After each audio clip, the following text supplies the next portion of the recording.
Yeah.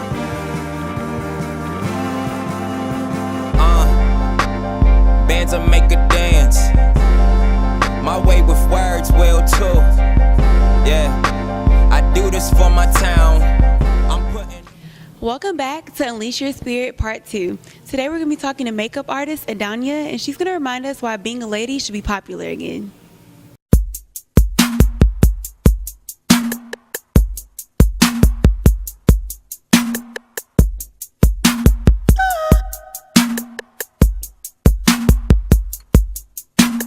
I could bet all of the riches that I ever had.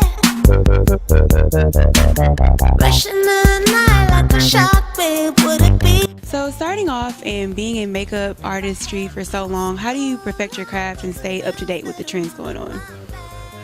So the first thing is I have several mentors. I started off with Naoka Nike Gregory. She, at my very naive beginning, was very patient with me, very detailed. She would answer my questions. I took classes from her. I took classes from Elroy McDaniel. He is still here in Houston. And then I would watch people like Tia Dantzler. I always shout her out because even though I've never met her face to face, I really watch what she's been able to do with artists like Jennifer Hudson. In order to stay ahead, you kind of got to pay attention. So magazines, sometimes I watch TV because that's pretty much the only time I watch TV. Social media helps too. A lot of artists are on social media and a lot of them are very open to questions. They are very open with feedback. I pay attention to artists like Sam Fine, Pat McGrath. These are makeup icons, and here they are corresponding. I remember when Sam Fine responded to one of my tweets, I was through the roof. I was like, oh my God, Sam Fine responded. But paying attention to what others are doing, always taking classes. I do watch YouTube. I have to pay attention to who I watch on YouTube, but there are a lot of tutorials out there, and if you kind of compare and contrast, you figure out who's kind of really at the forefront of what's going on, and you follow and you practice. You've got to practice. You know, now I have friends who would gladly volunteer to sit in my chair. It's a little different in the beginning, but you kind of always have to be in a learning process. I'm also a freelance makeup artist for MAC Cosmetics, so anytime I'm in the store, you know, I'm watching other artists. I'm paying attention to what they do. I'm talking to my managers. I bug Kristen all the time. Hey, Kristen Coyle. And she has seen my journey since the beginning because she was one of the first professionals in a store that I approached about working, and it wasn't the first time that I applied that I got hired, but she recently hired me about a year ago, and so I've been under her tutelage as well. So you just gotta stay learning, stay humble, because we never arrive. So you mentioned YouTube, and YouTube is a really big hit for, you know, YouTube tutorials on makeup and whatnot. Would you ever start your own channel? Interestingly enough, I would not. YouTube and tutorials, they're great, but knowing my schedule and kind of where my hopes and dreams are going, that's not the avenue I'm going to take. So being a makeup artist, I'm sure you see a lot of common mistakes that women might make. What beauty advice would you give them about taking care of their skin and just avoiding mistakes that you see them make? So first things first, you must take care of your skin, and nutrition has a lot to do with that. How much water you drink, what kind of products or food are you putting into your body. Good in, good out. The second would be you have to clean your skin. You need a skin regimen, and I'm not going to prescribe one specific one, but you should be cleaning, you should be exfoliating, you should be moisturizing, you should be toning. You need to take care and make sure you have sunscreen. And please stay away from bonding glue when you put your eyelashes on. That is my #1 pet peeve. So you've worked in the cosmetic industry for almost 11 years, and I'm sure you've seen all kinds of products and tried all kinds of products. What are some of your favorite products in your kit?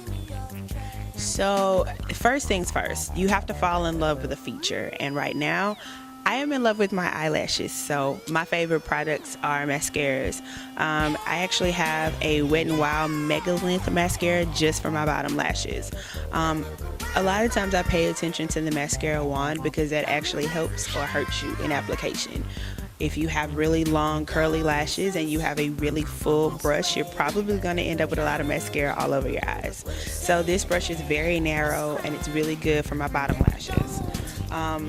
Then my guilty pleasure is Dior Blackout. I've probably been addicted to this for the last 2 years. I got exposed to it on a whim. I always try out products before I put them on my clients or recommend them. And then equal favorites, Max Hot Naughty Lash, the 2 black lash, and then Smashbox Full Exposure. Other than that, it's lipstick. I can buy a $2 lipstick and wear it the same way I can my $40 lipstick. Lipstick just does something. It enhances the lady, kind of gives you a little bit of attitude. Just like the shirt I have coming out later this year. So makeup wearers really get a bad rep for wearing makeup sometimes because, it's seen as not natural or a cover-up for quote-unquote deeper issues. So what do you feel about that, and what's your stance on that issue? So I feel like that's a loaded question. The simplest answer is makeup is just like clothing. It allows women to be versatile. It allows our creativity to come out. And as far as the whole cover-up, you don't need makeup to cover up low self-esteem or insecurities. I think a lot of times people who may have flaws on their skin, which can come from a number of different reasons, from birthmarks to stress-induced breakouts, they want to feel flawless. It just does something to you when you feel good about yourself. And I think that everybody that has a problem with that should really take a look in the mirror. What is it that you do to make sure that when you walk out the door, you feel 100% amazing? Because a really good application, whether it's really light and really simple or really beat or really painted, can have the same effect as somebody going put on Cartier jewelry, or somebody going get a Gucci jacket. If that's what makes you feel good, then do that. I don't think makeup should get a bad rap. It's been around for ages. It's not a new issue. It's not going anywhere. And a lot of the celebrities that we glorify, they are painted from head to toe, from airbrushed abs to Photoshop on magazine covers, and even a lot of the reality TV shows. Please know that there are artists who are in the background making sure they are flawless for every take. So I think that, everyday women should have the same advantage as people with a whole lot of money. So you have a lot of drive and ambition about everything that you do with your businesses. What's going to be the next big move from you? So I have a billion irons in the fire. For example, I do blog, but it's more of a spiritual based blog, and that's a part of who I am, which touches everything that I do. But I do have a t-shirt coming out. Ladies Love Lipstick. Be on the lookout for it in 2014. I'll make sure you have one for your lovely viewers. And lipstick for me is more than a cosmetic. It is something that represents being a lady, because you couldn't be a little girl and put on lipstick and be taken seriously.